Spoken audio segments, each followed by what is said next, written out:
अस्सलाम वालेकुम वरहमतुल्लाह। 10th physics में आज हमने जो टॉपिक डिस्कस करना है वो है लेटेंट हीट। लेटेंट हीट किससे कहते हैं, डेफिनेशन इसकी पढ़ते हैं जी। Latent heat is the heat energy, ये वो हीट एनर्जी है require to change the state of a substance, जो किसी भी सब्सटेंस की स्टेट को चेंज करने के लिए ज़रूरी है, require without changing its temperature. लेकिन ऑब्जेक्ट का स्टेट ज़रूर चेंज होगी, सब्सटेंस की स्टेट ज़रूर चेंज होगी, लेकिन इस पूरे प्रोसेस में टेम्परेचर क्या रहेगा, कांस्टेंट रहेगा। This is the heat energy which is named as latent heat. ये वो हीट एनर्जी है जिसको क्या नाम दिया जाता है जी, लेटेंट हीट का। जिसमें क्या होगा, सब्सटेंस की स्टेट तो चेंज हो जाएगी लेकिन उसका टेम्परेचर चेंज नहीं होगा। जब भी किसी सब्सटेंस को हीट प्रोवाइड की जाती है ना, तो उसमें इन दो में से एक चेंज ज़रूर आती है। एट ए टाइम दोनों चेंज इकट्ठी नहीं आती।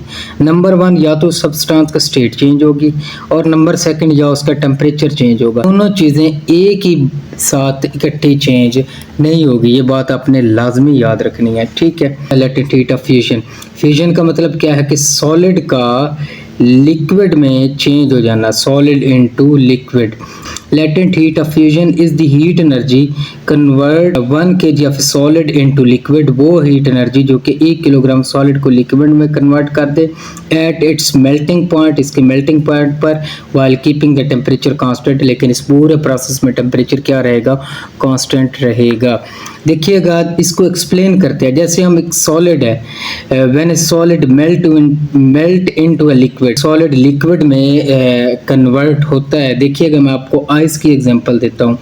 हमने क्या किया जी, आइस को लिक्विड में कन्वर्ट करना है, तो हम क्या करेंगे जी, हीट एनर्जी जो है ना आइस को प्रोवाइड करेंगे, जिसकी वजह से वो हीट एनर्जी जो हम प्रोवाइड करेंगे, वो हीट एनर्जी उस सॉलिड के बॉन्ड को, जो स्ट्रॉन्ग बॉन्ड थे, उनको तोड़ने में लग जाएगी।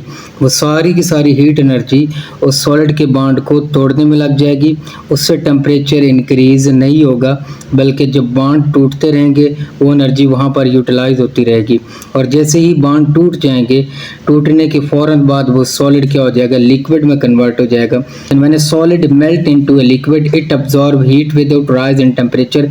जब एक सॉलिड लिक्विड में कन्वर्ट होता है तो वो क्या करता है, हीट को ऑब्जॉर्ब कर लेता है और टेम्परेचर को राइज नहीं होने देता।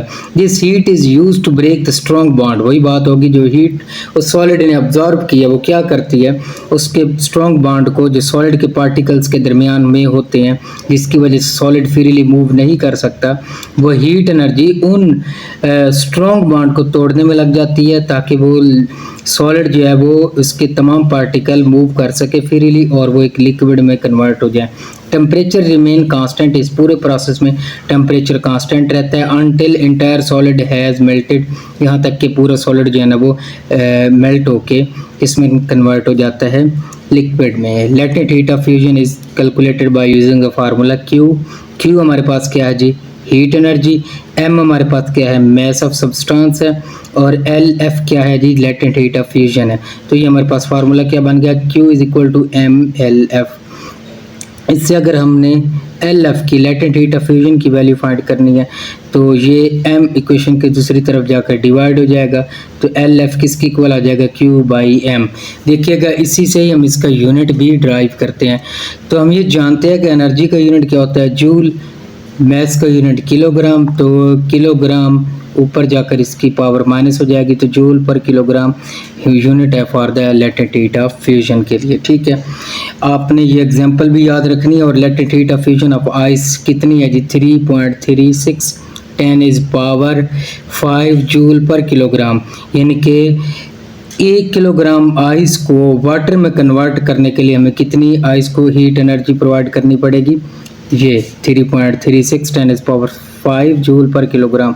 अगर हम इतनी लेटेंट हीट ऑफ फ्यूजन यानी कि आइस को हीट प्रोवाइड करेंगे, तो वो आइस मेल्ट होके वाटर में कन्वर्ट हो जाएगी। इसके बाद इसी बात को हम ज़रा एक एक्सपेरिमेंट के ज़रिए भी सीखते हैं। देखिएगा, ये हमारे पास एक्स एक्सिस के अलोंग टाइम हम ले रहे हैं, टाइम को मिनट में काउंट कर रहे हैं, और वाई एक्सिस के अलोंग हमने टेम्परेचर को लिया, जिसको हम डिग्री सेल्सियस में काउंट करेंगे। देखिएगा, लेट सपोज हमारे पास आइस है जो कि -30 डिग्री सेल्सियस के ऊपर है। तो वो आइस है। हम इसका टेम्परेचर बढ़ाना शुरू करते हैं, -30 से इसका टेम्परेचर हमने कर लिया -20। जैसे ही -30 से -20 होता है, अभी भी वो क्या है, आइस है। टेम्परेचर बढ़ा रहे हैं लेकिन वो टेम्परेचर जो है ना वो बॉन्ड को तोड़ने में यूज़ हो रहा है, आइस के बॉन्ड को। -20 से टेम्परेचर आ गया 0। ये सारा -30 से 0 डिग्री सेल्सियस तक जो जितनी भी हमने हीट प्रोवाइड की, वो हीट एनर्जी उस आइस ने अपने अंदर बॉन्ड को तोड़ने में क्या कर दी, यूटिलाइज कर दी, यूज़ कर दी। जैसे ही टेम्परेचर 0 डिग्री सेल्सियस हुआ, आइस मेल्ट होना शुरू हो गई, क्योंकि अब वो बॉन्ड क्या है जी, अब तकरीबन वो बॉन्ड टूट चुके हैं, आइस मेल्ट होना शुरू। ये -30 से 0 तक ये हमारे पास वो पॉइंट था जिसमें क्या हो रहा था, ऑब्जेक्ट की स्टेट चेंज नहीं हो रही थी। और जबकि ये जो 0 से आगे है, जब आइस मेल्ट होना शुरू हो गई है, तो ये कौन सा पॉइंट है, ये फेज चेंज कहते हैं, जिसमें एक सॉलिड जो है वो लिक्विड में कन्वर्ट हो रहा है। जैसे ही सॉलिड लिक्विड में कन्वर्ट हो जाता है, अब अगर हम थोड़ी सी भी हीट एनर्जी प्रोवाइड करेंगे तो वो सारी की सारी हीट एनर्जी क्या करेगी, इस वाटर के टेम्परेचर को इंक्रीज करती जाएगी। जैसे ही मेल्ट हो जाएगा, अब हम हीट देंगे तो टेम्परेचर बढ़ता जाएगा, टेम्परेचर बढ़ता जाएगा। हीट देंगे 20 आ गई, टेम्परेचर बढ़ गया, टेम्परेचर बढ़ता जा रहा है, लेकिन अभी भी वो क्या है, वाटर ही है। टेम्परेचर 0 से लेकर 100 तक टेम्परेचर ग्रेजुअली ऐसा ऐसा मुसलसल बढ़ता जा रहा है, लेकिन वो क्या है जी, वो वाटर ही है। जैसे टेम्परेचर 100 डिग्री सेल्सियस होता है तो वो वाटर क्या हो जाता है, बॉयल होना शुरू हो जाएगा। 0 से लेकर 100 तक ये स्टेट सेम है और टेम्परेचर क्या हो रहा है, हर बार चेंज हो रहा है। और जैसे ही 100 क्रॉस करता है, अब क्या है, टेम्परेचर सेम लेकिन अब स्टेट चेंज होना शुरू, वो वाटर जो है ना वो गैस में कन्वर्ट हो जाएगा। तो ये है इसका एक्सपेरिमेंट, ये इसका ग्राफ है। इसके बाद नेक्स्ट हमारे पास है जी लेटेंट हीट ऑफ वेपोराइजेशन। बहुत सिंपल है, देखिएगा इसमें क्या है, वेपोराइजेशन में क्या होगा, लिक्विड इनटू गैस।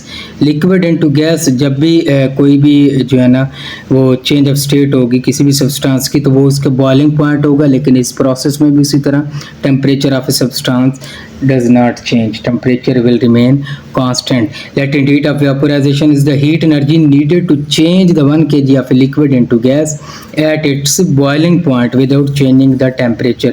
Temperature को change किए बगैर ही हम क्या कर दें, किसी भी लिक्विड को गैस में कन्वर्ट कर दें, तो ये क्या कहलाता है, latent heat of vaporisation. When liquid changes into a gas, जब किसी लिक्विड को गैस में चेंज किया जाता है, इट अब्जॉर्ब हीट, ये हीट को क्या करता है, अब्जॉर्ब करता है, but its temperature remain constant. वो टेम्परेचर क्या हो रहा है, क्योंकि जितनी हीट वो अब्जॉर्ब कर रहा है वो सारी की सारी क्या हो रही है, until the entire liquid has evaporated, हत्ता कि पूरा लिक्विड जो है ना क्या हो जाता है, वो एवेपोरेट होकर गैस में चेंज हो जाता है। जो हीट वो अब्जॉर्ब कर रहा था लिक्विड, वो क्या है, this heat is use to break the bond. वो हीट जो लिक्विड अब्जॉर्ब कर रहा होता है वो उस लिक्विड के बॉन्ड को तोड़ने में यूज़ हो रही होती है। Liquid molecules allowing them to escape as a gas, heat जो हम उस लिक्विड को प्रोवाइड कर रहे होते हैं वो क्या करती है, लिक्विड के बॉन्ड को तोड़ देती है और उसके मॉलिक्यूल्स को क्या करती है, वो गैस में कन्वर्ट कर देती है। मॉलिक्यूल्स आज़ाद हो जाते हैं, मॉलिक्यूल्स फ्रीली मूव करना शुरू कर देते हैं और वो लिक्विड गैस में कन्वर्ट हो जाता है। Latent heat of vaporisation of water, water की लेटेंट हीट ऑफ वेपोराइजेशन कितनी है, 2.26 10⁻⁶ जूल पर किलोग्राम। यानी कि 1 किलोग्राम वाटर को अगर हमने गैस में कन्वर्ट करना है तो हमें इतनी अमाउंट ऑफ हीट जो है ना प्रोवाइड करनी पड़ेगी।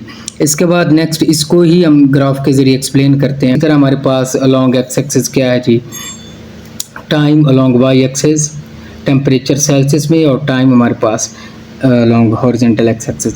हमारे पास यहाँ तक तो वही ग्राफ है जो हमने लेटेंट हीट ऑफ फ्यूजन में पढ़ा था।